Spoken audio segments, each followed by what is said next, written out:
Hi friends, പുതിയൊരു വീഡിയോയിലേക്ക് സ്വാഗതം.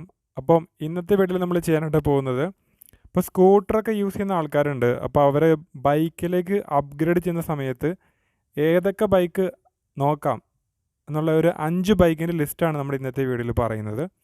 അപ്പോൾ ഒട്ടും സമയം കളയണ്ട, നേരിട്ട് വീഡിയോയിലേക്ക് കിടക്കാം.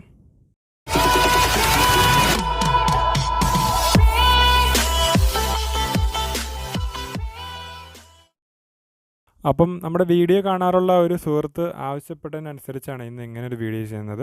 അപ്പോൾ നമ്മുടെ ലിസ്റ്റിലെ ആദ്യത്തെ ബൈക്ക് എന്ന് പറഞ്ഞാൽ ബജാജിൻ്റെ നമുക്ക് എല്ലാവർക്കും അറിയാവുന്നൊരു മോഡലാണ് ബജാജിൻ്റെ പൾസർ 150. ഇത് നമുക്ക് എൻട്രി ലെവലിൽ പെട്ടെന്ന് വാങ്ങാൻ പറ്റിയ നല്ലൊരു വണ്ടിയാണിത്.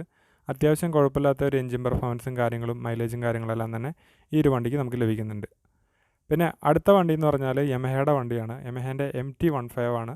155 cc വളരെ റെസ്പോൺസീവായിട്ടുള്ളൊരു എഞ്ചിനാണ് ഈ ഒരു വണ്ടിക്ക് കൊടുത്തിരിക്കുന്നത്. പിന്നെ കുഴപ്പമില്ലാത്ത ഒരു മൈലേജ് 55 കിലോമീറ്റർ മാക്സിമം മൈലേജും കാര്യങ്ങളൊക്കെ ലഭിക്കുന്നുണ്ട്. പിന്നെ യമഹയുടെ വണ്ടി ആയതുകൊണ്ട് നല്ല കുറച്ചുകൂടി റിലയബിലിറ്റിയും കാര്യങ്ങളൊക്കെ ലഭിക്കുന്നുണ്ട്. അപ്പോൾ MT-15 നല്ലൊരു വണ്ടിയാണ് അപ്ഗ്രേഡ് ചെയ്യാൻ പറ്റിയത്.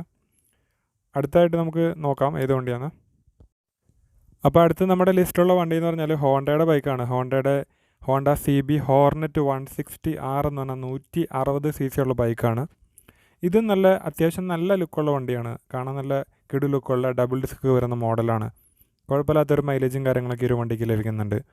നമുക്ക് സ്കൂട്ടറൊക്കെ ഓടിക്കുന്ന ആൾക്കാർക്ക് ഈസി ആയിട്ട് അപ്ഗ്രേഡ് ചെയ്യാൻ പറ്റിയ, നമുക്ക് നോർമൽ യൂണിക്കോണിനൊക്കെ കുറച്ചുകൂടി ലുക്കുള്ള വണ്ടിയാണ്. അപ്പോൾ അതുകൊണ്ടാണ് നമ്മൾ ഈ ഒരു വണ്ടി നമ്മുടെ ലിസ്റ്റിൽ ഉൾപ്പെടുത്തിയിട്ടുള്ളത്. ഇനി അടുത്ത നമ്മുടെ ലിസ്റ്റിലുള്ള ബൈക്ക് എന്ന് പറഞ്ഞാൽ ബജാജിൻ്റെ NS 160 ആണ്. അപ്പോൾ ഇതും ഏകദേശം 160 cc ഉള്ള ബൈക്കാണ്. ഇപ്പോൾ ബജാജിൻ്റെ വണ്ടി ആയതുകൊണ്ട് തന്നെ നമുക്ക് പൾസർ സീരീസിൽ NS എന്ന് പറഞ്ഞാൽ നല്ല പവറൊക്കെ കിട്ടുന്ന വണ്ടിയാണ്. അപ്പോൾ നമുക്ക് എൻട്രി ലെവലിൽ ഈ ഒരു വണ്ടി നോക്കുകയാണെന്നുണ്ടെങ്കിൽ നമുക്ക് ആദ്യമായിട്ട് ബൈക്കൊക്കെ ഓടിക്കുന്ന ആൾക്കാർക്ക് ഈസി ആയിട്ട് ഹാൻഡിൽ ചെയ്യാൻ പറ്റിയൊരു വണ്ടിയാണ്. അങ്ങനെ വലിയ പവർ എന്ന് പറഞ്ഞാൽ നമ്മൾ ഒരുപാട് അങ്ങനെ വണ്ടി പുഷ് ചെയ്താൽ മാത്രമാണ് നല്ല പവർ ലഭിക്കുകയുള്ളൂ. അപ്പോൾ അതുകൊണ്ട് തന്നെ നമുക്ക് ഈ സ്കൂട്ടറിൽ നിന്ന് നേരെ അപ്ഗ്രേഡ് ചെയ്യുന്ന ആൾക്കാർക്കും യൂസ് ചെയ്യാൻ പറ്റിയ രീതിയിലുള്ള ഒരു ബിഗിനർ ഫ്രണ്ട്ലി ആയിട്ടുള്ളൊരു ബൈക്കാണ് ബജാജിൻ്റെ പൾസർ NS 160. ഇനി നമുക്ക് അടുത്ത ബൈക്ക് ഏതാണെന്ന് നോക്കാം. അപ്പോൾ നമ്മുടെ ലിസ്റ്റിലെ അടുത്ത ബൈക്ക് എന്ന് പറഞ്ഞാൽ TVSൻ്റെ ബൈക്കാണ്. TVSൻ്റെ അപ്പാച്ചെ 160 4V ആണിത്.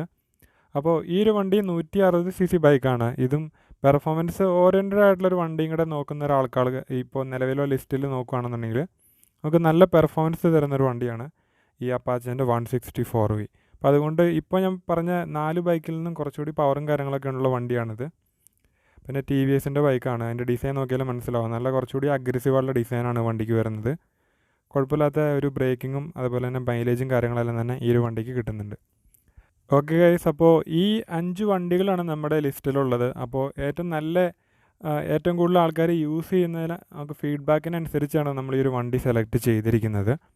അപ്പോൾ കൂട്ടുകാർക്ക് ഈ ഒരു വീഡിയോ ഉപകാരപ്പെടുമെന്ന് കരുതുന്നു. പിന്നെ ഞാൻ എപ്പോഴും പറയുന്നൊരു കാര്യമുണ്ട്, കാരണം നമ്മൾ ഡയറക്റ്റ് ഒരു ഗിയർലെസ് വണ്ടിയിൽ നിന്ന് ബൈക്കിലേക്ക് കടക്കുന്ന സമയത്ത് 100 cc ഏതെങ്കിലും ഒരു യൂസ്ഡ് ബൈക്കൊക്കെ ഒന്ന് ഓടിച്ചിട്ട് ജസ്റ്റ് ഒന്ന് പ്രാക്ടീസ് ചെയ്തതിന് ശേഷം മാത്രം പുതിയ വണ്ടികളിലേക്ക് കടക്കുക. അതായിരിക്കും ഏറ്റവും നല്ലത്. ഓക്കെ ഗൈസ്, അപ്പോൾ ഇത് ചെറിയൊരു വീഡിയോ ആണ്, നമുക്കറിയാം. അപ്പോൾ വീഡിയോ ചെയ്യാൻ പറ്റിയൊരു അവസ്ഥയല്ല ഇപ്പോൾ ഉള്ളത്. അപ്പോൾ അതുകൊണ്ടാണ് നമ്മൾ വീഡിയോസ് ഒന്നും അപ്ലോഡ് ചെയ്യാത്തത്. അപ്പോൾ എത്രയും പെട്ടെന്ന് തന്നെ ഈ ഒരു ഇഷ്യൂ സോൾവ് ആകുന്നതിനനുസരിച്ച് നമ്മൾ വീഡിയോസും കാര്യങ്ങളൊക്കെ വീണ്ടും പഴയ പോലെ തന്നെ അപ്ലോഡ് ചെയ്യുന്നതാണ്. അപ്പോൾ ഞാൻ എപ്പോഴും പറയുന്നതല്ല, നിങ്ങൾ ഈ ചാനലിൽ ആദ്യമായിട്ടാണ് വീഡിയോ കാണുന്നതെങ്കിൽ നമ്മൾ ബൈക്കുമായിട്ട് ബന്ധപ്പെട്ട വീഡിയോസാണ് ഈ ഒരു ചാനലിൽ അപ്ലോഡ് ചെയ്യുന്നത്. അപ്പോൾ കൂട്ടുകാർക്ക് ഈ ഒരു വീഡിയോ ഉപകാരപ്പെടും എന്ന് കരുതുന്നു. അപ്പോൾ വീഡിയോ ഇഷ്ടപ്പെടുകയാണെങ്കിൽ വീഡിയോ ഒന്ന് ലൈക്ക് ചെയ്യുക, അതുപോലെ ഷെയർ ചെയ്ത് നിങ്ങളുടെ കൂട്ടുകാർക്കും കൂടെ എത്തിച്ചു കൊടുക്കുക. ഈ ചാനലൊന്ന് മറക്കാണ്ട് സബ്സ്ക്രൈബ് ചെയ്യുക. അപ്പോൾ നമുക്ക് പുതിയൊരു ബൈക്കിൻ്റെ വിശേഷങ്ങളായിട്ട് ഇനിയും കാണാം. അതുവരെ എല്ലാവർക്കും നന്ദി, നമസ്കാരം.